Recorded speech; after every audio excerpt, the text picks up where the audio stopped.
Boa noite, irmãos. Graça e paz. Irmãos, vamos abrir as nossas Bíblias no Evangelho de Mateus, no capítulo 24, no versículo 32.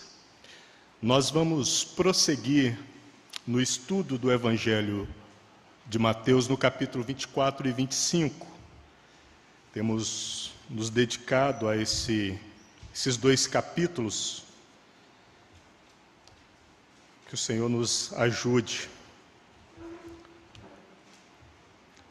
Capítulo 24, no versículo 32, nós vamos ler do versículo 32 até o versículo 44.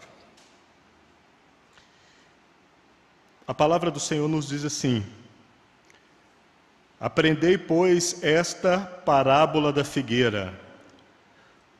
Quando já os seus ramos se tornam tenros e brotam folhas, sabeis que está próximo o verão. Igualmente, quando virdes todas essas coisas, sabei que ele está próximo às portas. Em verdade vos digo que não passará esta geração sem que todas essas coisas aconteçam. O céu e a terra passarão, mas as minhas palavras não hão de passar. Mas naquele dia e hora ninguém sabe, nem os anjos do céu, mas unicamente meu Pai. E como foi nos dias de Noé, assim será também a vinda do Filho do Homem. Porquanto, assim como nos dias anteriores ao dilúvio, comiam, bebiam, casavam-se e davam-se em casamento, até o dia em que Noé entrou na arca, e não o perceberam, até que veio o dilúvio e os levou a todos. Assim será também a vinda do Filho do Homem. Então, estando dois no campo, será levado um e deixado o outro. Estando duas moendo no moinho, será levada uma e deixada outra. Vigiai, pois, porque não sabeis a que hora há de vir o vosso Senhor. Mas considerai isso: se o pai de família soubesse a que vigília da noite havia de vir o ladrão, vigiaria e não deixaria minar sua casa. Por isso, estai vós preparados também, porque o Filho do Homem há de vir a hora em que não penseis. Vamos orar, irmãos. Senhor, nós te louvamos, nos aproximamos a Deus com a liberdade que o Senhor mesmo nos deu na cruz do Calvário para adentrarmos o Santo dos Santos. É com essa liberdade que nós nos aproximamos do Senhor em oração. E te pedimos, Senhor, abre a Tua palavra diante de nós. Que a Tua palavra, Senhor, seja descoberta diante dos nossos olhos e que esses assuntos, Senhor, se aprofundem em nosso coração, para que, como noiva, nos ataviemos, nos preparemos, venhamos a viver uma vida adequada, uma vida que glorifique o Teu nome, uma vida que corresponda à Tua palavra, Senhor. Então nós te pedimos, no nome de Jesus, vem, Espírito Santo, e nos ajuda nesse tempo. Conduz as nossas vidas, Senhor. Revela a Tua palavra a nós. Pega firme conosco. Não permita, Senhor, que nos desviemos dos Teus caminhos. Não permita, Senhor, que nos distanciemos da Tua presença. Não permita, Senhor, que venhamos andar nos nossos próprios caminhos. Mas nós queremos a Tua vontade, Senhor. Nós queremos o Teu caminho, o Senhor como o nosso caminho. Nós queremos a Tua presença, Senhor. É tudo o que nós precisamos, a Tua presença, Senhor. Assim nós oramos no precioso nome de Jesus. Amém. Amém, meus irmãos. Nós vamos prosseguir nesse encargo, nessa mensagem, nessa série de mensagens que temos considerado sobre o tema Parábolas da vida cristã nos últimos dias. Na primeira mensagem, nós passamos pelo subtema O Engano dos Últimos Dias. E fizemos uma transição para a segunda palavra, que foi com o subtema As Aflições dos Últimos Dias, aprofundando o assunto do engano personificado. E hoje nós vamos adentrar, segundo a didática que nós anunciamos no primeiro dia, nós vamos adentrar nas parábolas que faz parte do núcleo dessa mensagem, que são 4 parábolas. E nesse tema, ou subtema hoje, que é os sentinelas dos últimos dias, e nós vamos explicar o porquê desse subtema, eu gostaria de lembrar aos irmãos que nós estamos estudando esses 2 capítulos como uma mensagem, porque o Senhor Jesus, no Monte das Oliveiras, ele proferiu uma mensagem. E nessa mensagem há, como foi dito, uma introdução que nós fizemos. Em 2 mensagens nós colocamos essa introdução. Há um núcleo da mensagem que são 4 parábolas. E depois a conclusão da mensagem. Então nós precisamos de estudar a palavra do Senhor, percebendo a mensagem, aquilo que o Senhor queria comunicar àqueles que o estavam ouvindo.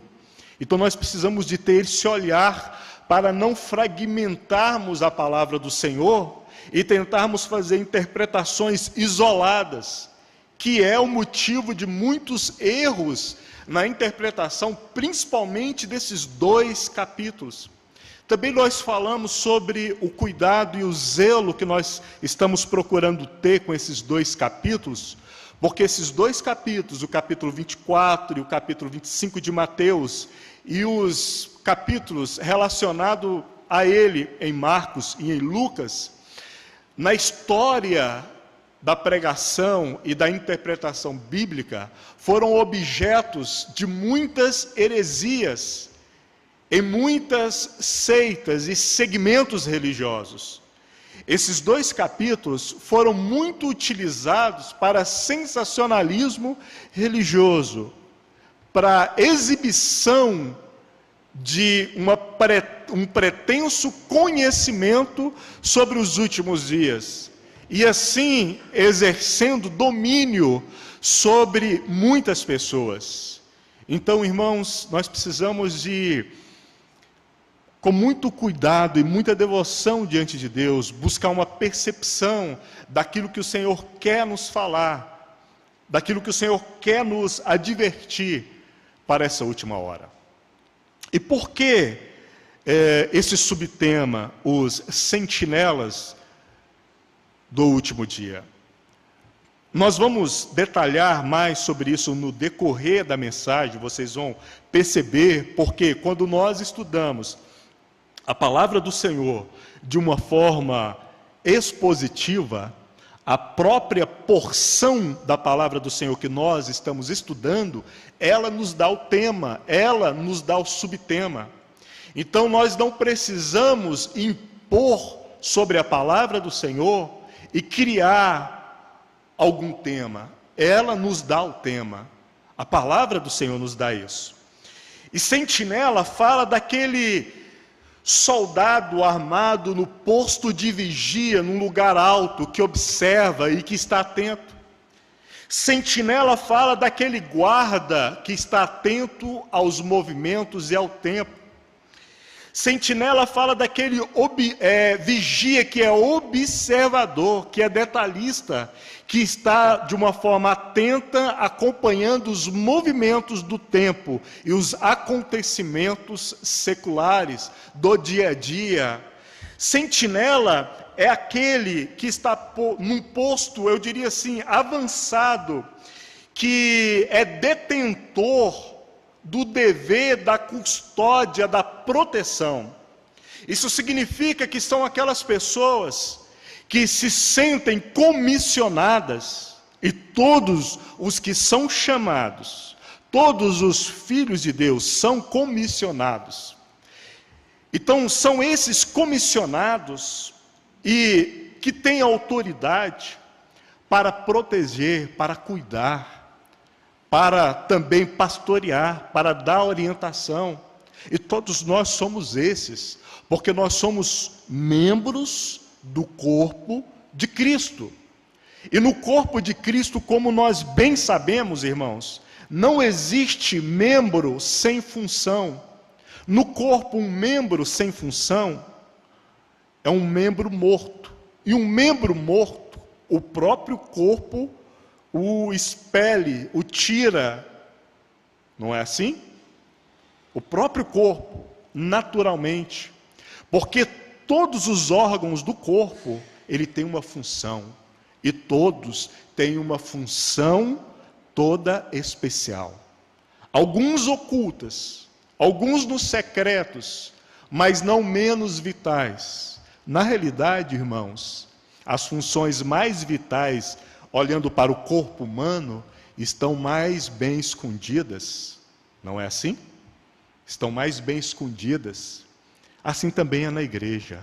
Quantas colunas há que poucos veem, mas que são reconhecidas diante de Deus, pela sua enorme envergadura e responsabilidade, com a palavra, com a devoção, com o zelo com os irmãos, com a caminhada, com o serviço ao Senhor. Não é assim? Então esses são sentinelas.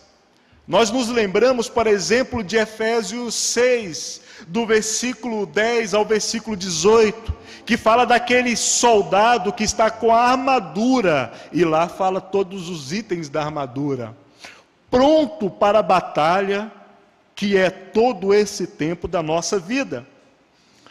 Quando nós estudamos essas parábolas, eu expliquei isso para os irmãos no primeiro dia.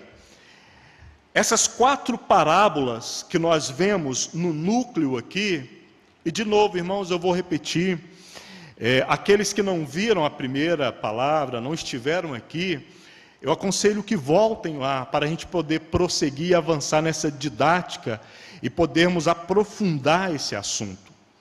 Aqui nós temos 4 parábolas centrais, e elas são interpretadas em paralelo. Há palavras e há termos que ligam essas parábolas. Então, há algumas formas que nós podemos estudar. Por exemplo, nós começamos a ler aqui hoje o versículo 32. Do versículo 32 até o versículo 44, nós temos o assunto sobre a vigilância. E temos algumas exortações aqui. E temos algumas tipificações aqui. Quando nós pegamos do versículo 45 até o versículo 51, nós temos a parábola do servo. Então, essa porção, nós temos um assunto. Se eu seguir no sentido cronológico do texto, nós vamos ver esse mesmo assunto sendo repetido a partir do capítulo 25, com a parábola das 10 virgens, que vai até o versículo 13. E depois nós temos as parábolas dos talentos, que vai do versículo 14 e vai até o versículo 30. É o mesmo assunto sendo repetido, porém trazendo mais luz, aprofundando e tocando e colocando tônicas mais profundas. Então essa é uma forma de estudarmos. A outra forma de estudar é você analisar as parábolas ou as porções de uma forma isolada. É possível, e muitos fazem assim. E a forma que nós vamos estudar é pegando os paralelos das parábolas. Então, hoje nós começamos do versículo 32 até o versículo 44, que nós temos uma porção que se conecta diretamente com a parábola das 10 virgens. Nós temos o mesmo assunto aqui, nessas 2 parábolas. E essas duas porções nos dão um tema que liga as duas. Então nós vamos pegar esse assunto que a própria palavra do Senhor nos traz, e vamos estudar ele. E quando formos avançarmos e mudarmos, nós vamos para o outro conjunto, com outro tema, e nos aprofundarmos nele. Então nós vamos nessa didática, foi o que eu anunciei no primeiro dia, e assim eu entendo, termos um bom aproveitamento do ponto de vista da pregação, da anunciação da palavra do Senhor. Então, quando nós olhamos aqui, agora de uma forma introdutória, irmãos, nós estamos vendo o assunto dos últimos dias. Mas como nós já dissemos, os últimos dias, irmãos, na realidade, ele já começou. Ele já começou e nós precisamos nos atentar nisso. Nesses 2 capítulos, na medida que nós estamos estudando, eu estou contextualizando para os irmãos acontecimentos não só do passado, mas também de hoje, que nos mostra esses últimos dias, e trazendo essa realidade desses acontecimentos que estão aí, diante dos nossos olhos, aqui na nossa cidade, por exemplo, acontecendo. E nós precisamos de ter essa visão clara dessas coisas. E aqui como sentinelas que estão vigilando, que estão olhando e que estão observando esses acontecimentos. Sabe, irmãos, hoje eu estava em oração e meditando sobre esse encargo, estava lembrando, nós estamos em meio a uma transição de geração com eu diria assim, algumas ênfases e uma enorme carga. Observe só, há muitos que ainda estão conosco, que viram o surgimento, por exemplo, da telefonia. E possivelmente muitos desses que viram o surgimento da telefonia, que viram o surgimento da internet, vão alcançar um tempo que o celular vai se tornar obsoleto. Inclusive já existem propostas e desenvolvimentos de tecnologias que só falta homologação do ponto de vista de saúde, de regulamentação, para que não seja mais necessário utilizar um aparelho celular. Para que as pessoas, em vez de acessar uma tela, ou tenham uma retina nos seus próprios olhos, ou vejam uma tela no seu pulso, e que um chip em seu corpo faça o resto das coisas. Tecnologias que, por exemplo, o áudio, na realidade, ele é comunicado para o seu cérebro em contato aqui com o seu pescoço ou com o seu cérebro mesmo. Isso já existe, irmãos. Só falta ser patenteado. Então nós estamos, não patenteado, validado pelos órgãos reguladores. Então, irmãos, nós estamos vivendo num tempo de transição e muitas coisas estão acontecendo. Hoje, por exemplo, é a minha realidade, e para muitos, dificilmente alguns carregam dinheiro em espécie, porque nos acostumamos tanto com a praticidade do dinheiro digital, não é verdade? Você vai, compra uma balinha e passa o cartão, ou aproxima o celular, aproxima o relógio, aproxima o cartão, para pagar R$1, R$2, tranquilamente, ninguém reclama, e assim nós nos acostumamos com esses benefícios práticos. Mas, irmãos, quão fácil é para também sermos restringidos em nossas compras, não é verdade?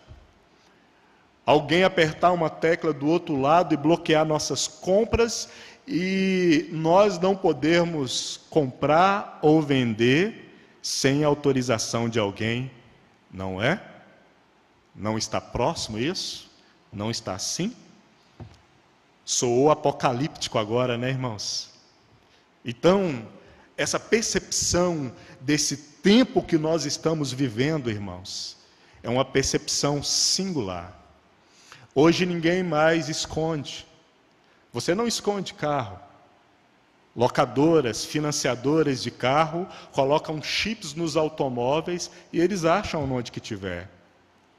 Você é rastreado o tempo inteiro através do seu celular que você não pode largar. E assim nós somos achados. Semanalmente o Google me manda o histórico de todos os lugares que eu fui e frequentei, quanto tempo que eu fiquei em cada lugar. É assustador.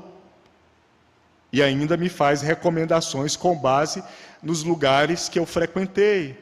Assim são os dias que nós estamos vivendo, irmãos. E por isso, meus irmãos, nós precisamos de atenuar a nossa atenção, a nossa observação, a nossa leitura do tempo que nós estamos vivendo pela palavra de Deus.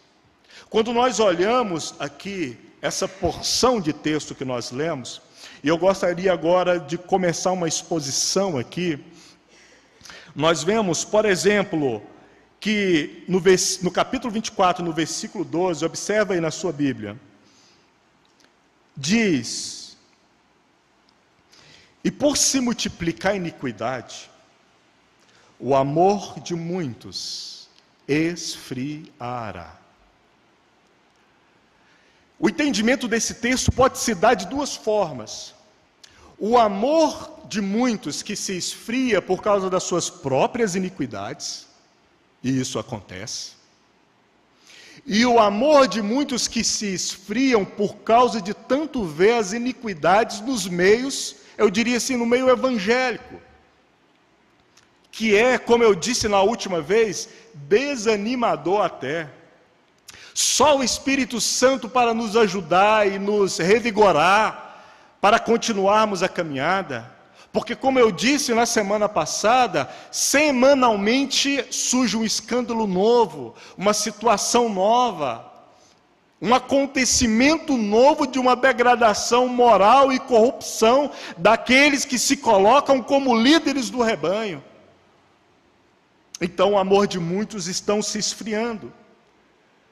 Mas, irmãos, o grande balizador para que o nosso amor continue revigorado é amarmos a palavra de Deus profundamente e conhecermos a vontade de Deus e, portanto, Deus também profundamente. Esse conhecimento, como sempre eu tenho repetido, não é um conhecimento de abstração de informações, mas é um conhecimento de uma interação com o próprio Deus. É quando nós interagimos ou vivenciamos, nós vivemos a palavra de Deus. Isso sim é conhecimento. Se você não vive a palavra de Deus, então você não conhece a palavra de Deus.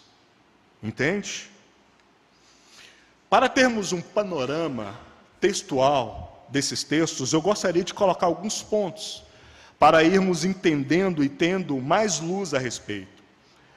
Quando nós olhamos aqui, Mateus capítulo 24, essa porção do versículo 32 ao 44, e do capítulo 25, do versículo 1 ao versículo 13, que são dois momentos, ou duas parábolas, dois assuntos que na realidade se fecham em um só, nós temos ênfases, e essas ênfases são os pontos que conectam esses blocos, eu diria assim, de texto. E aqui, irmãos, a ênfase é a vigilância e a prudência. Você vai observar isso nesses dois momentos de texto. E a prudência é a palavra que conecta esses blocos de parábolas.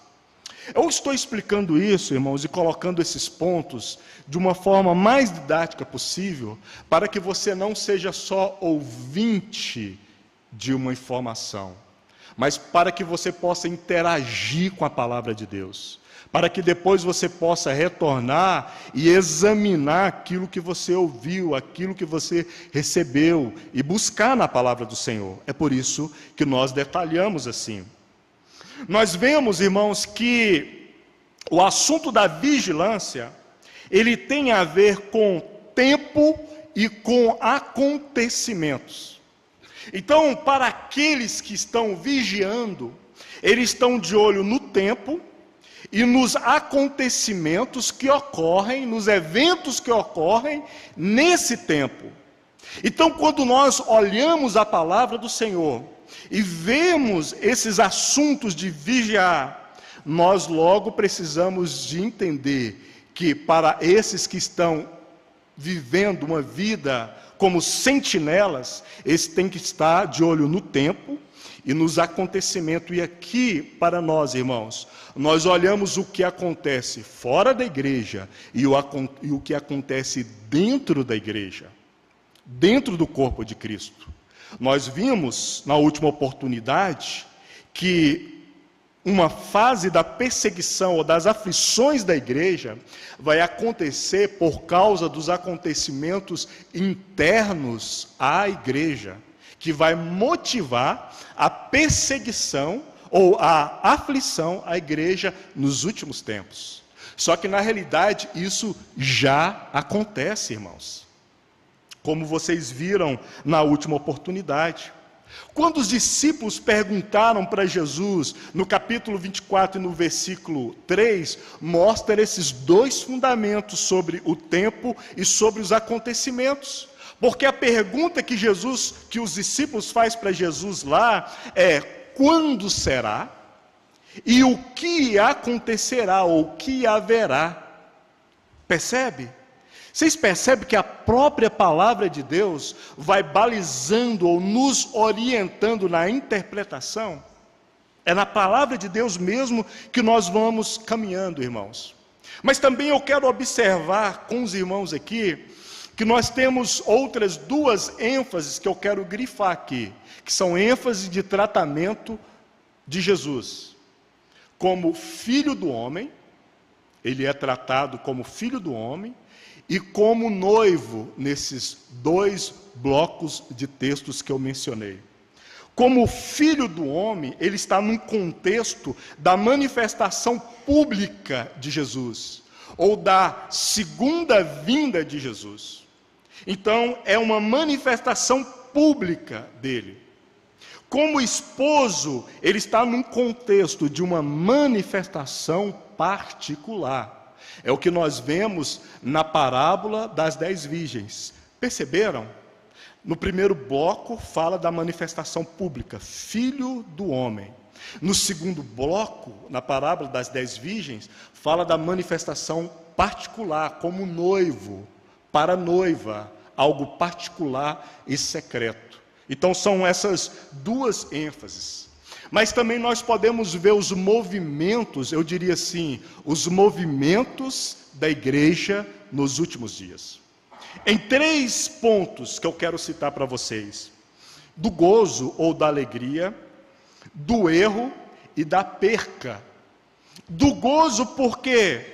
Porque na manifestação do Filho do Homem, irmãos, vai ser um júbilo, uma alegria para todos aqueles que estiverem aguardando a vinda do Filho do Homem. É isso que nós vemos nesses textos.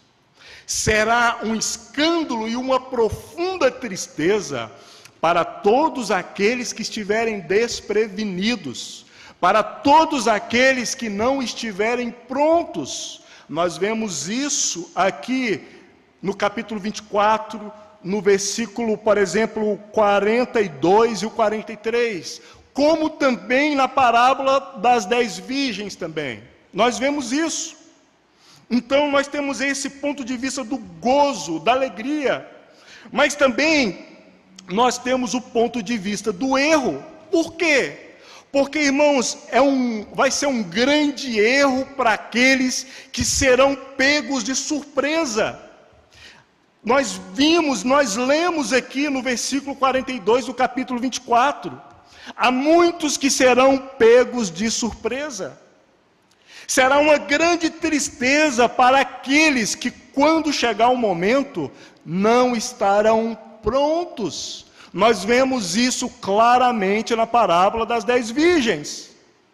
É muito claro e objetivo. Nós vemos também um grande erro, irmãos, para aqueles que irão perder a hora, perder o time, que não estarão vigiando, que não estarão atentos.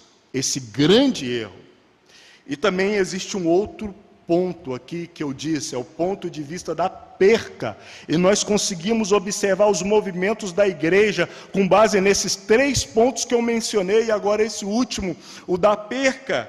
E esse aqui eu quero abrir mais um pouco, porque do ponto de vista da perca, nós temos o capítulo 25 e o versículo 12, a parte B, quando Jesus diz: eu não vos conheço. É do ponto de vista da perca para aqueles que não conhecerão o Senhor intimamente na vinda dele, porque não conheceram o Senhor intimamente enquanto viveram aqui como igreja do Senhor. Entende isso? E aqui eu quero te convidar para abrir em Mateus 7, versículo 22. Abra sua Bíblia aí, Mateus 7, versículo 22. Essa é uma referência que tem que estremecer os nossos corações. O meu estremece, irmãos. Mateus 7, 22 e o versículo 23 diz assim: muitos me dirão naquele dia. Que dia que é esse? O dia que será ouvido: aí vem o noivo. O dia da manifestação do Filho do Homem. Esse é o dia. Muitos me dirão naquele dia: Senhor, Senhor, não profetizamos nós em Teu nome? E em Teu nome não expulsamos demônios? Em Teu nome não fizemos muitas maravilhas? Então lhes direi abertamente, publicamente, para a vergonha desses: nunca vos conheci. Apartai-vos de mim, vós que praticais a iniquidade. Aqui, irmãos, quando nós olhamos essa porção de texto, estremece o meu coração, porque aqui fala daqueles que falavam do Senhor, que serviam o Senhor, que faziam milagres, que beneficiavam outros, mas que eram desconhecidos do Senhor. Como que isso pode acontecer? Essa é a pergunta. Essa é a pergunta que eu me fiz na primeira vez que eu fui fazer uma exegese, um estudo mais aprofundado desse texto. Como que isso pode acontecer? Então vamos observar. No versículo 3, o apartai-vos de mim é motivado pelo nunca vos conheci. Observe essa dinâmica da interpretação. E esse nunca vos conheci, ele é decorrente dos motivos do vós que praticais a iniquidade. Vou repetir. O apartai-vos de mim, no versículo 23, ele é motivado, ou Jesus fala isso, motivado pelo nunca vos conheci. E eu vou explicar o que significa esse nunca vos conheci. E esse nunca vos conheci, ele é decorrente dos motivos do vós que praticais a iniquidade. Aqui nós precisamos de entender o que significa esse nunca vos conheci. Eu quero ir diretamente para o significado desse bloco de texto. E eu diria assim para explicar isso, para explicar esse bloco de texto. Não vos reconheço, porque vocês nunca me conheceram pessoalmente. Entenderam agora? O Senhor não reconhece aqueles que aqui em vida, ou não reconhecerão aqueles que aqui em vida nunca o conheceram, ou conheceram o Senhor pessoalmente. Esse é o detalhe. Irmão, será uma triste e frustrante, eu diria assim, uma decepção muito grande para aqueles que, por não conhecerem o Senhor intimamente aqui, não irão poder conhecer o Senhor intimamente lá. Entenderam? Vocês percebem que quando nós estudamos aqui, esses textos não nos falam mais do futuro do que estão nos falando sobre o agora, irmãos. É por isso que o assunto é sobre o como nós viveremos, é sobre a nossa vida cristã hoje.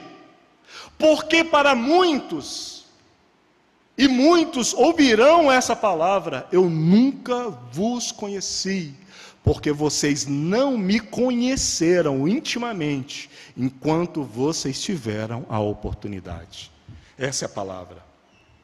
E agora vamos entender a outra frase: vós que praticais a iniquidade.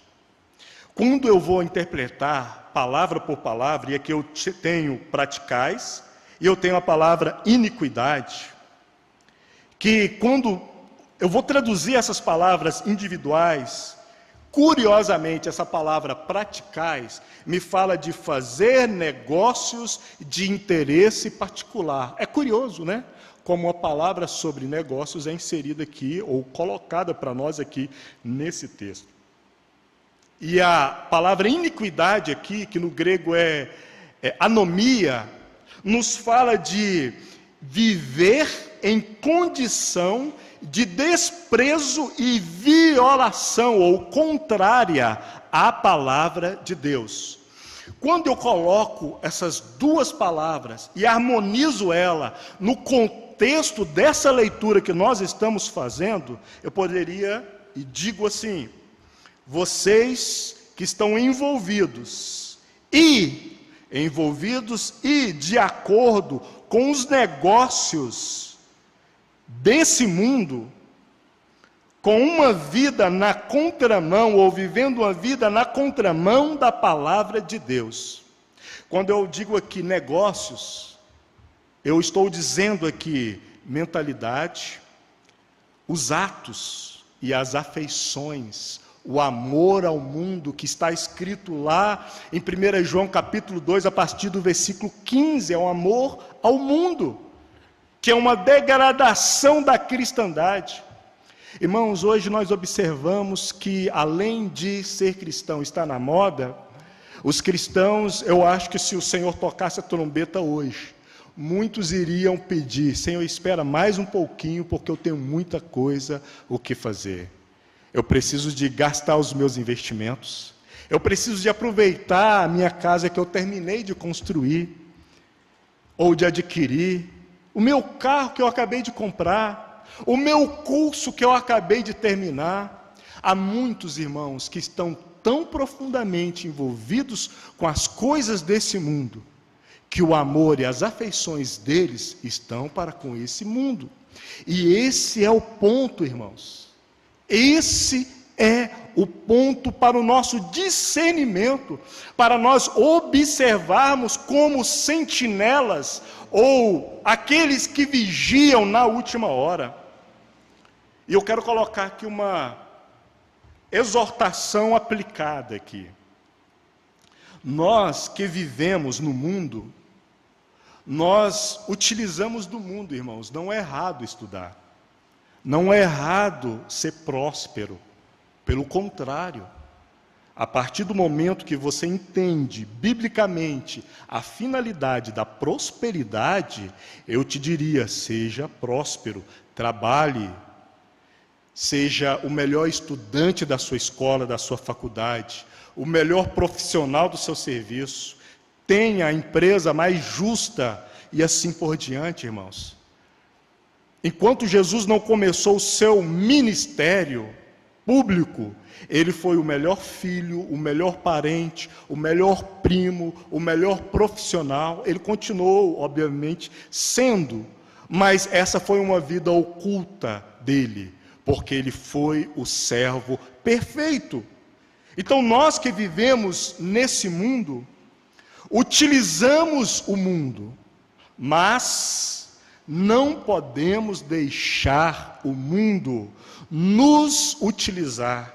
Não podemos deixar o mundo viver em nós. Nós estamos nesse mundo, irmãos, mas o mundo não pode estar em nós. Entendeu a diferença? Nós utilizamos das coisas desse mundo, mas as coisas desse mundo não podem utilizar as nossas vidas. Percebe a ordem das coisas? Não é o dinheiro, não é o mundo, não é o luxo, não são as posses, as aquisições que vão ditar o ritmo da minha vida. Eu que vou ditar a utilidade de cada coisa para a glória de Deus. E é assim que nós devemos fazer, irmãos. Nós servimos a Deus com toda a nossa vida. Com toda a nossa vida, irmãos. Nós precisamos entender isso. Vigiar, irmãos, e o que eu quero ler aqui para vocês o versículo 43 do capítulo 24. Mas considerar isso: se o pai de família soubesse a que vigília da noite havia de vir o ladrão, vigiaria e não deixaria minar a sua casa. Eu quero ler um texto aqui para vocês, em Deuteronômio, capítulo 4, versículo 9. Moisés, quando estava na iminência de entrar na terra prometida, em Canaã, na promessa de Deus, ele falou essas palavras para o povo de Deus. E diz assim: tão somente guarda-te a ti mesmo, e guarda bem a tua alma, que não te esqueças daquelas coisas que os teus olhos têm visto, e não se apartem do teu coração todos os dias da tua vida. Não se aparte o quê? Aquilo que você tem visto da parte do Senhor. E as farás saber aos teus filhos e aos teus netos, que são os filhos dos teus filhos, como está escrito aqui no texto. Então, na iminência do povo entrar para a promessa, Moisés disse isso para o povo. Foi uma exortação, uma orientação para o povo. Os vigilantes, os sentinelas da última hora, irmãos, são aqueles que vivem na terra, mas os seus olhos, na realidade, estão nos céus, porque o olhar deles é por cima, considerando os movimentos dos céus. Os sentinelas da última hora, irmãos, são aqueles que estão de olho, com uma percepção no tempo e nos acontecimentos, porque o Senhor vai nos falando também através do tempo e dos acontecimentos. São aqueles que exercitam, não são preguiçosos, mas exercitam as suas percepções espirituais com base na palavra do céu e não com base na palavra da terra. Quando eu digo palavra da terra, eu digo as orientações do mundo, as dinâmicas do mundo, os conselhos do mundo, as previsões do mundo, a sistemática mundana de se viver. A nossa perspectiva, irmãos, é celestial e não terrena. Os sentinelas do último dia se orientam pelo sentimento do Espírito Santo e não pelas suas emoções e pelos seus desejos. Irmãos, as nossas emoções, por si própria, pode e é uma fonte de perdição.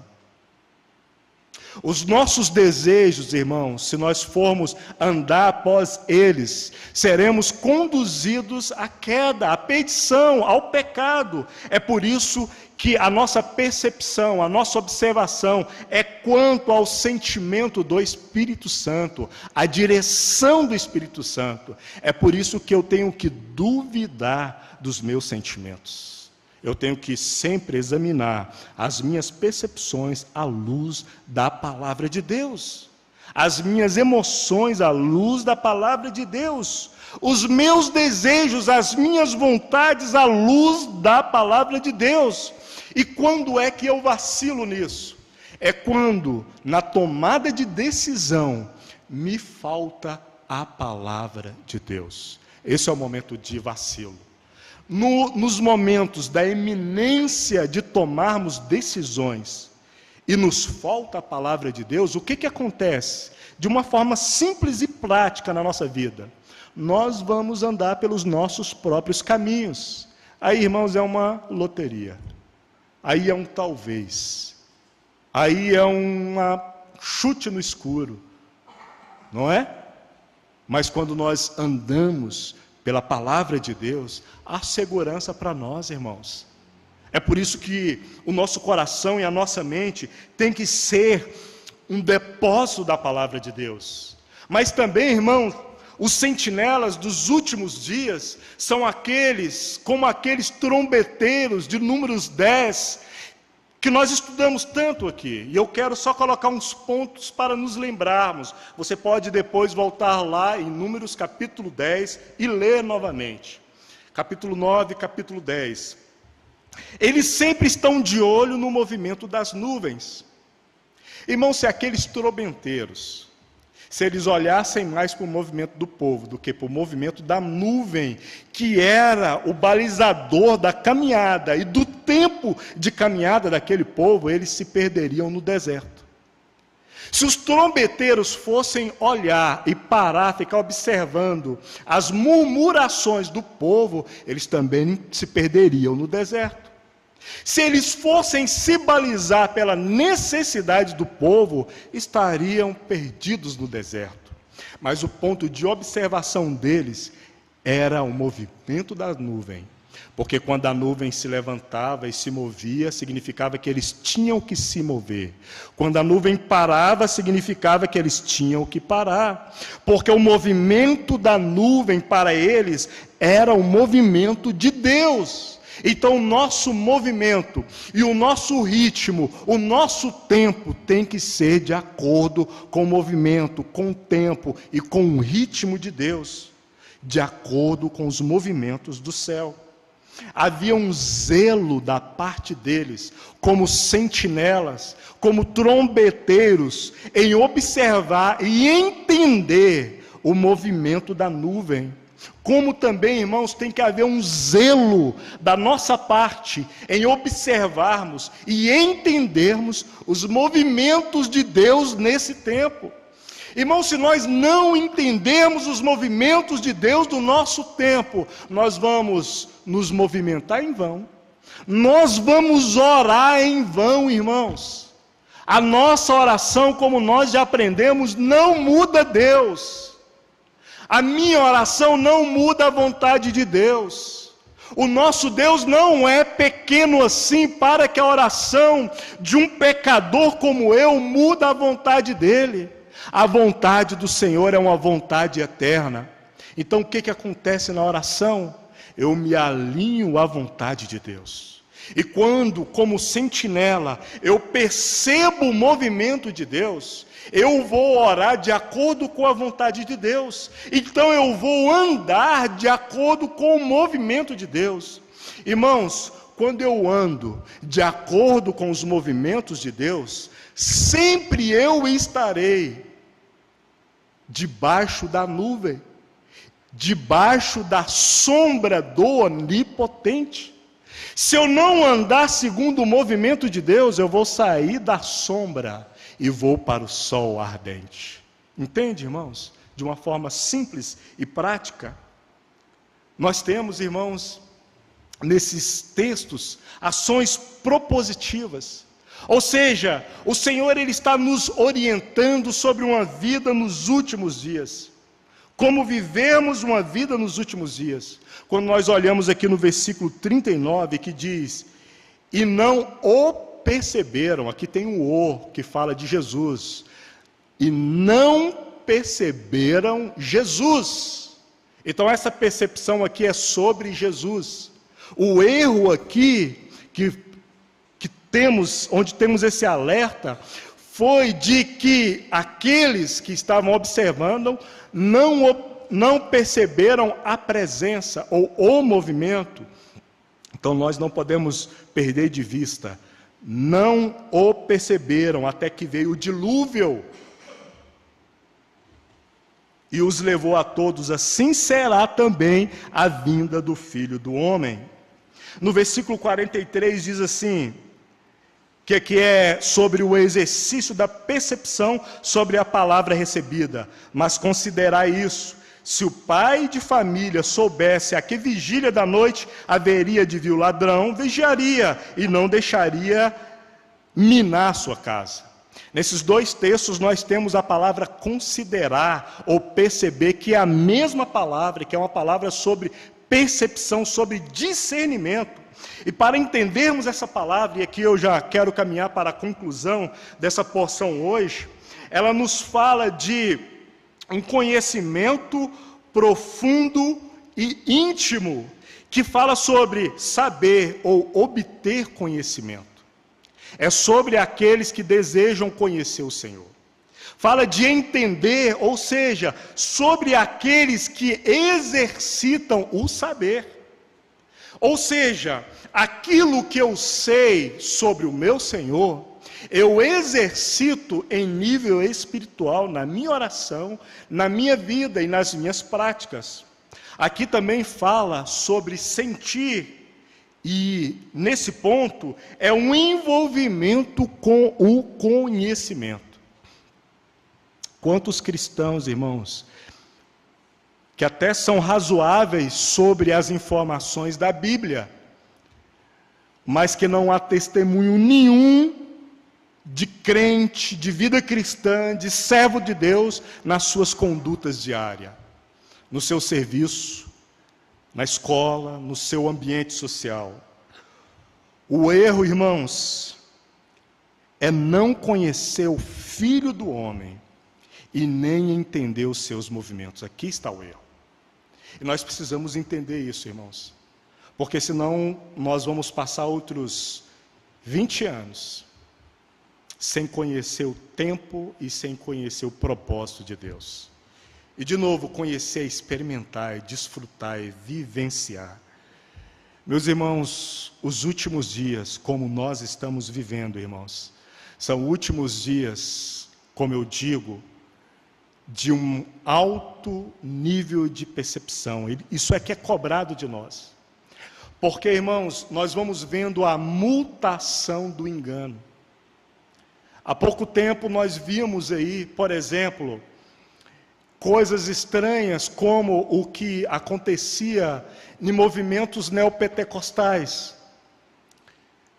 Campanhas, promessas, comercialização da palavra de Deus, e a lista é muito grande, é venda de sal, venda de terra, de rosa, é tantas coisas.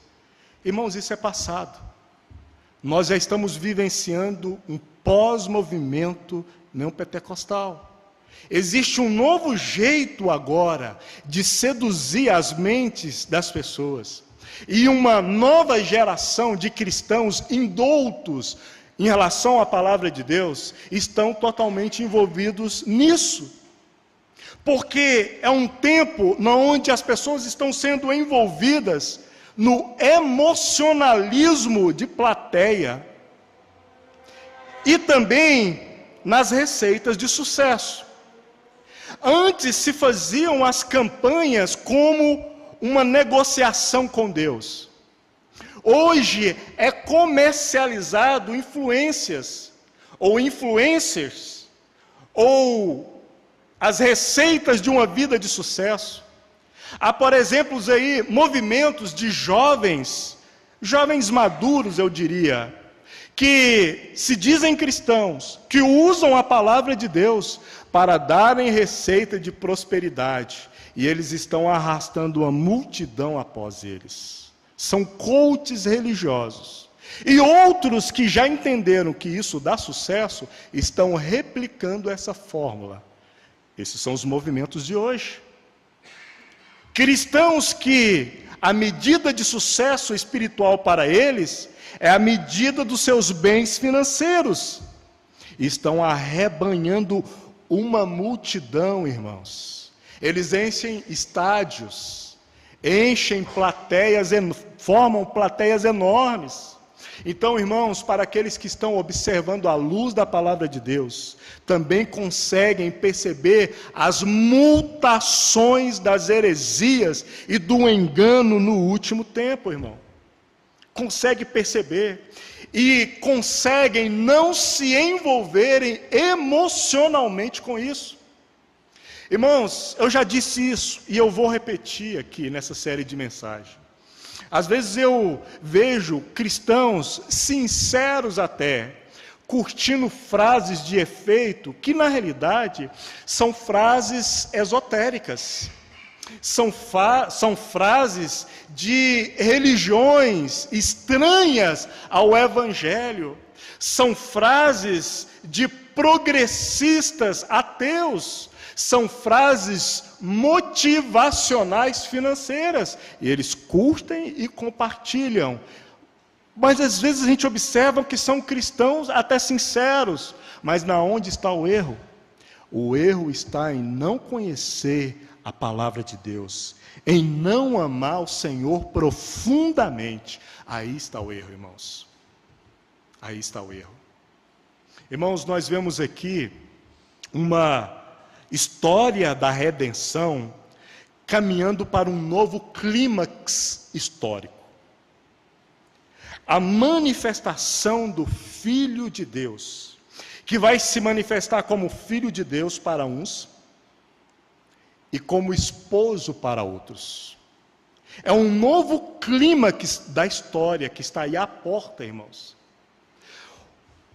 O outro clímax histórico dentro da história da redenção aconteceu quando o Verbo se encarnou, viveu nesse mundo, foi para a cruz do Calvário, ressuscitou e foi para o trono de Deus. Esse segundo clímax histórico é quando esse Verbo de Deus irá voltar. São os dois clímax históricos. No primeiro, irmãos, a igreja nasceu. No segundo, a noiva irá se casar. Isso é totalmente particular. No primeiro, nós vemos a manifestação do Verbo de Deus em público, para todos, pregando para todos.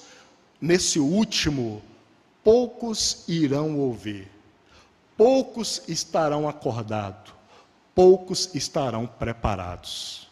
Assim como que no nascimento de Jesus, foi um pequeno grupo que estavam perseverando nas profecias sobre a vinda do Messias, nós temos lá, por exemplo, Simeão, que ele tinha uma promessa para ele, que ele não morreria antes de ver o Filho de Deus. Dessa mesma forma, irmãos, nós temos uma promessa, que um dia nós iremos ver o Filho de Deus e tocar diretamente nele. Assim, irmãos, como que num dia houve a profeta Ana, a profetisa Ana, que profetizava nos dias do nascimento de Jesus, apontando para a vinda, para a encarnação do Verbo. Assim também, irmãos, nesses últimos dias, há um povo que persevera, há um povo que teima em não se deixar corromper, que estão alertas na última hora e profetizam e dizem: aí vem o Senhor, Ele logo virá, Ele não tardará, Ele vai voltar. Existe esse povo, irmãos, e é para esse povo que o Senhor vai vir como noivo. É o que nós vamos ver na próxima oportunidade. É para esse povo que Ele vai vir no secreto. É para esse povo que Ele vai vir para ter comunhão, irmãos. E sabe, meus irmãos, o Senhor conta nesses últimos dias é com esse povo. É esse povo que caracteriza o ministério de João Batista nos últimos dias. É esse povo que prepara o caminho para a vinda do Senhor. Meus queridos irmãos, quando nós estudamos a palavra do Senhor, nós temos que estudar de um ponto de vista também e principalmente devocional. Porque quando nós olhamos essas coisas, irmãos, na contramão de tudo o que se diz mundo, nós temos que orar e dizer: Senhor, é a Tua palavra e eu creio. Eu quero esperar. Eu vou te aguardar. Irmãos, que nós estejamos firmes para rompermos a última noite, os últimos dias. Por um lado, irmãos, nós precisamos da alegria do Espírito Santo, porque na medida que pela palavra do Senhor, os nossos olhos vão se abrindo, se nós não estivermos cheios do Espírito do Senhor, nós vamos começar a enxergar tanta corrupção nesse mundo, porque não estaremos mais enganados, os nossos olhos abertos, nós vamos perceber tanto engano assim como há no mundo, e vindo de lugares que nós não gostaríamos que viesse, e não presumiríamos que viria, se não estivermos cheios do Espírito Santo. O que pode acarretar no nosso coração é tristeza por causa dos últimos dias. Que o Senhor ganhe os nossos corações, irmãos. Que nós venhamos ser guiados de uma forma devocional diante da presença do Senhor. Se é verdade essa palavra, irmãos, e eu creio que ela é verdade, nós estamos atrasados em, como noiva, nos ataviarmos, em prepararmos o nosso coração. Porque o relógio de Deus, ele não para. Para aqueles que estão totalmente envolvidos com esse mundo, esses serão pegos de surpresa. Mas para aqueles que amam a vinda do Senhor, e que não só dizem por retórica, vem Senhor Jesus, mas dizem com as suas vidas, vem Senhor Jesus, para esses ele breve virá. Vamos orar. Ó bendito Senhor, esta é a sua palavra, Senhor. Senhor, muitas vezes nós olhamos a sua palavra e quando nós olhamos para o tempo que nós estamos vivendo, Senhor, se o Senhor não nos ajudar, Senhor, uma profunda tristeza abaterá os nossos corações. Há tanto engano, há tanta corrupção, Senhor. Há tanto lobo com pele de ovelha. Aos falsos cristãos, aos falsos mestres, aos falsos profetas. Senhor, há tantos, ó Deus, que não levam a sério a Tua palavra.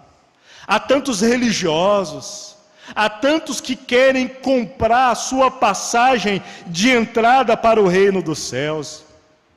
Há tantos que amam mais essa vida do que o reino do Senhor. Ó Deus, que na medida que os nossos olhos vão se abrindo, Senhor, se o Senhor não pegar firme conosco, uma profunda tristeza baterá os nossos corações. E é por isso, Senhor, que nós te pedimos, nos ajuda nessa última hora, Senhor. Nos ajuda a prosseguirmos, Senhor. Nos ajuda a caminharmos, Senhor. Nos ajuda a não vacilarmos, a não retrocedermos, Senhor, a não sermos enganados nessa última hora, a não sermos seduzidos, ó Deus, pelos charlatões, pelos falsificadores da fé, pelos egocêntricos intérpretes da Tua palavra, Senhor. Nos ajuda nessa última hora. Senhor, nós queremos amar o Senhor mais do que todas as coisas. Coloca nos nossos corações, Senhor, um profundo amor pela Tua palavra, uma profunda devoção pelo Senhor mesmo. Nós oramos e te pedimos, Senhor, no nome de Jesus. No nome de Jesus.